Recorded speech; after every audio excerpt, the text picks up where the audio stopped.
Nessa edição, vamos tratar também de como o Judiciário, Legislativo e Executivo querem resolver a questão das emendas parlamentares. E hoje, sim, da eleição americana. Vamos estar na reta final. Antes, meu boa noite aos participantes hoje da nossa roda. A gente começa lá por Brasília. Daniel Hittner, boa noite para você em Brasília. Thaís Herédia, querida, aqui no estúdio da Avenida Paulista, junto com o Caio Junqueira. Numa tentativa de destravar a liberação das emendas parlamentares, nós estamos vendo uma série de reuniões. As emendas parlamentares, lembrando para quem, eu duvido que alguém tenha esquecido, mas só lembrando, cumprindo nossa obrigação, são verbas enviadas para os caixas das prefeituras e governos estaduais e aliados políticos. A cúpula dos três poderes estava reunida nessa quarta-feira em Brasília. Estão procurando a quadratura do círculo. Vamos ver se encontraram. Luciana Amaral, ao vivo, traz os detalhes. Boa noite, Luciana. Tudo bem, William? Muito boa noite a você, a todos que nos acompanham aqui no WW. Excelente noite de quarta a todos. Olha, estão tentando avançar, sim, num consenso para destravar de vez as emendas parlamentares. Essa reunião aqui no Supremo Tribunal Federal durou mais ou menos 1h30. Um projeto de lei, então, está sendo costurado justamente para dar mais transparência e rastreabilidade às emendas. Depois desse encontro, foi divulgada uma nota conjunta entre os três poderes. Eles falaram que Legislativo e Executivo devem tentar finalizar esse projeto até amanhã. Na prática, a gente sabe que pode ser até sexta-feira, até o final da semana, mas a ideia, então, é que já seja votado na semana que vem, tanto no Senado quanto na Câmara dos Deputados. E aí, só depois dessa aprovação, é que o ministro do STF, Flávio Dino, que é o relator desse caso aqui na Suprema Corte, depois só, então, é que ele vai avaliar a continuidade da execução, do pagamento das emendas e também levar o assunto ao plenário daqui da Corte. Em relação às emendas dos anos anteriores, os técnicos do Congresso vão se manifestar nos autos do processo que está em andamento. Essa, então, foi a nota divulgada depois desse encontro. Mas depois, na saída, eu perguntei, então, para o presidente do Senado e do Congresso, Rodrigo Pacheco, como tinha sido essa reunião, também a receptividade de Flávio Dino, e ele disse que foi muito bem, que o Dino foi propositivo e compreendeu o esforço do Congresso de resolver a questão. Participaram dessa reunião o presidente do STF, Luiz Roberto Barroso, Flávio Dino, Rodrigo Pacheco, o presidente da Câmara, Arthur Lira, e o ministro da AGU, Advocacia Geral da União, Jorge Messias. Messias, então, representando o governo federal, que também já vem conversando com os parlamentares. A ideia é que o TCU, Tribunal de Contas da União, tenha mais poder de fiscalização em cima dessas emendas, que os dados sejam incluídos no portal da transparência e que haja também regramentos mais rígidos para essas emendas, como priorizar obras inacabadas, também obras estruturantes, projetos estruturantes, mas então esse projeto ainda vai ser finalizado nesses próximos dias. Volto com você no estúdio, William. Obrigado, Luciana. Boa noite para você aí em Brasília. E para Brasília a gente vai de novo agora no estúdio com o Daniel. Daniel, você é capaz de lembrar quantas vezes a gente analisou aqui o entendimento entre os três poderes sobre emendas parlamentares? Eu confesso, eu tentei capturar isso aí nos nossos arquivos, não consegui. Mas eu tenho uma sensação, é impressionismo puro, subjetivo, totalmente subjetivo que eu vou falar agora. Eu tenho a sensação que a gente não larga desse osso porque ele expõe um profundo desentendimento entre os três poderes. Essa reunião, todos sorridentes, cordialidade impera, mas traz mesmo resultados?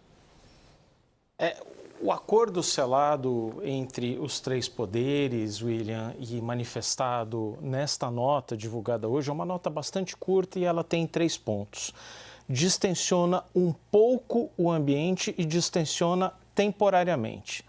Por que temporariamente? Porque, bom, vai ser apresentado um projeto amanhã, ele vai ser votado na semana que vem, isso já está bem delineado, é o cenário que vai acontecer mesmo e isso desanuvia um pouco o ambiente. Muito bem. Esses 3 pontos mencionados na nota, os 2 primeiros olham principalmente para frente, tentar dar um monitoramento mais adequado, um pouco mais de transparência, rastreabilidade na execução desses recursos, e ali se avalia que não haverá grande dificuldade. O terceiro ponto olha para trás, e aí tem um problema porque os técnicos legislativos, consultores do orçamento, dizem, olha, é impossível você olhar exatamente seguir o dinheiro do que foi executado lá atrás, inclusive em legislaturas anteriores. Então, por que Flávio Dino e o Supremo fizeram tanta questão de colocar esse ponto? Para dar uma satisfação para a sociedade. Olha, eu não parei tudo, eu não quis dar um freio de arrumação, fazer um freio de arrumação ali nas emendas parlamentares. Pois é, eu preciso desse terceiro ponto, embora ele seja tido como amplamente inexequível. Vai se criar, acho que a partir da semana que vem, essa sensação de que as coisas voltaram para os eixos, de que as emendas podem voltar a ser executadas, elas vão continuar no mesmo patamar dos anos anteriores, prevê-se no ano que vem para o orçamento, que ainda está em discussão, 52 bilhões de reais, mas aí já tem um medo que se a gente vê. Quando, em julho, agosto, o Supremo parou ali, primeiro com uma liminar e depois referendado pelo plenário, também pararam não só as execuções orçamentárias, mas investigações. E tem ali mais de uma dezena, 2 dezenas de parlamentares que estão sendo investigados pela Polícia Federal ou pelo Tribunal de Contas da União por mau manejo dos recursos públicos. As investigações também pararam para não tumultuar ainda mais o ambiente.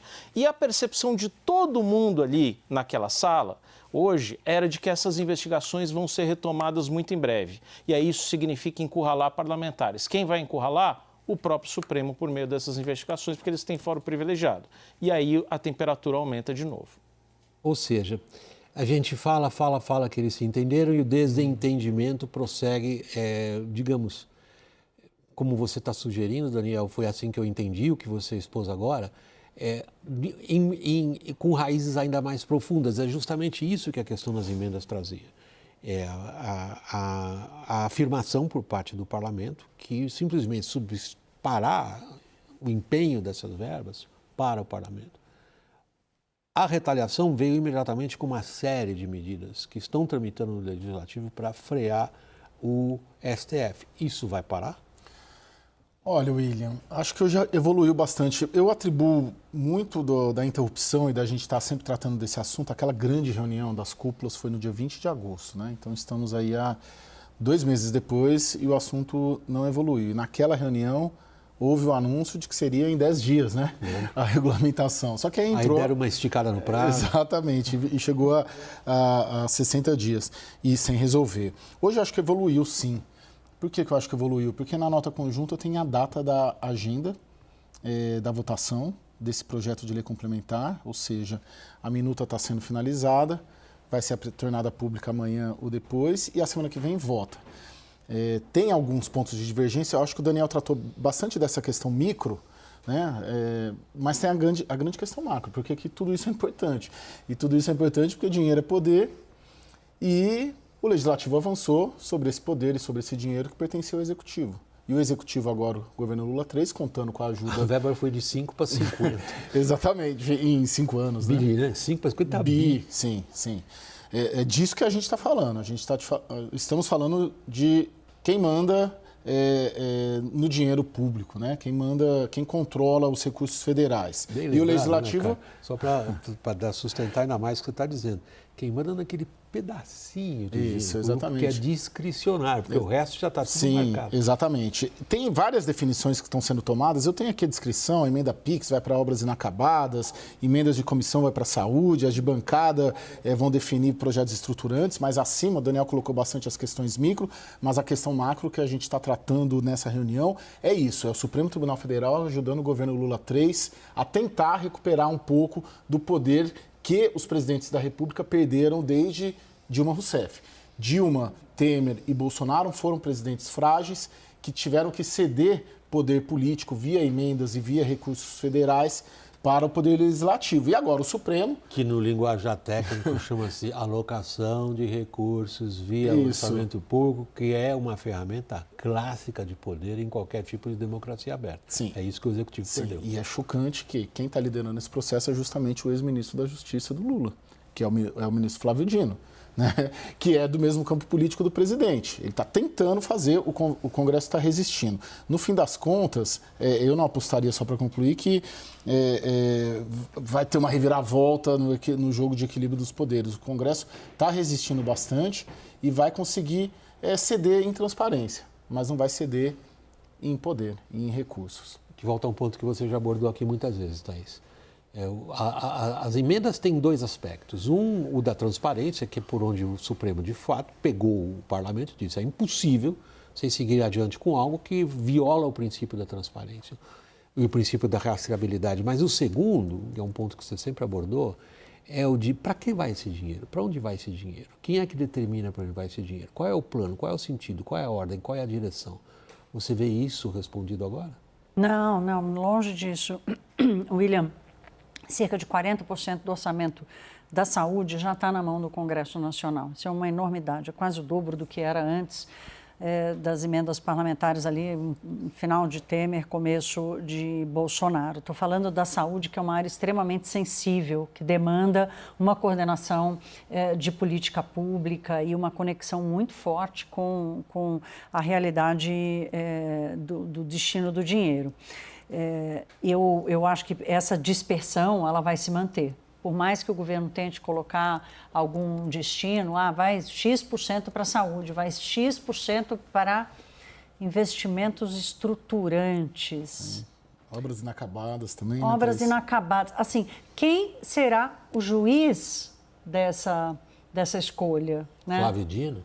Então, não está claro. Primeiro, assim, aí fica muito óbvio, né? Quando o Daniel traz que o problema para o passado não vai ser resolvido, dos técnicos dizerem é impossível dizer para onde foi o dinheiro, a gente fica falando aqui de déficit fiscal, né? De despesa pública, de vinculação de gasto, aumento do salário mínimo, mas a execução do orçamento federal tem uma parte que ninguém sabe para onde foi. Isso é um alarme, assim, que tem que soar na cabeça da sociedade brasileira, né?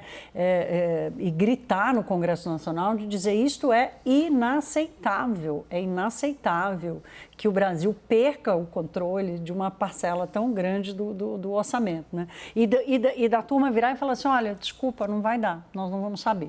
Então, e eu não vejo, eu não consigo ver solução, vai vir a transparência, mas assim, a qualidade, o juízo, a prioridade, quem vai determinar, quem vai sofrer é a política pública olhando para o país, mesmo que fosse uma questão regional, quem vai sofrer é a qualidade da política pública. Daniel, deixa eu ampliar um pouco o nosso horizonte nisso. Até aqui a gente tratou das emendas em si, dos esquemas, e esquemas não no sentido esquema, no sentido arranjos para que isso possa funcionar de forma satisfatória. A gente jamais teria pensado nisso. Esquema tem um outro significado, não é disso que eu estou falando, desse esquema não.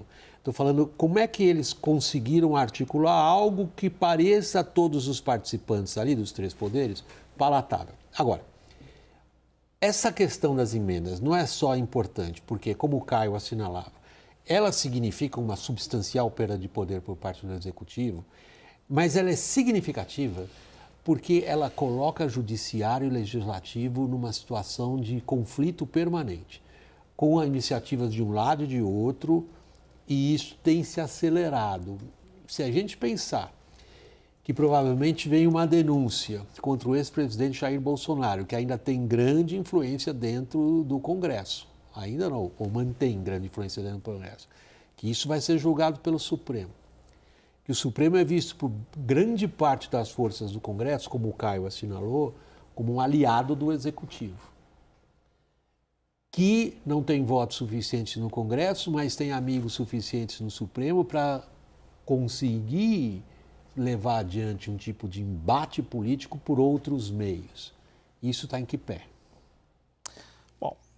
A gente tem uma série de projetos ali, projetos de lei ou PECs que estão refletindo uma bateção de cabeça entre legislativo e judiciário e uma medição de forças entre os dois poderes.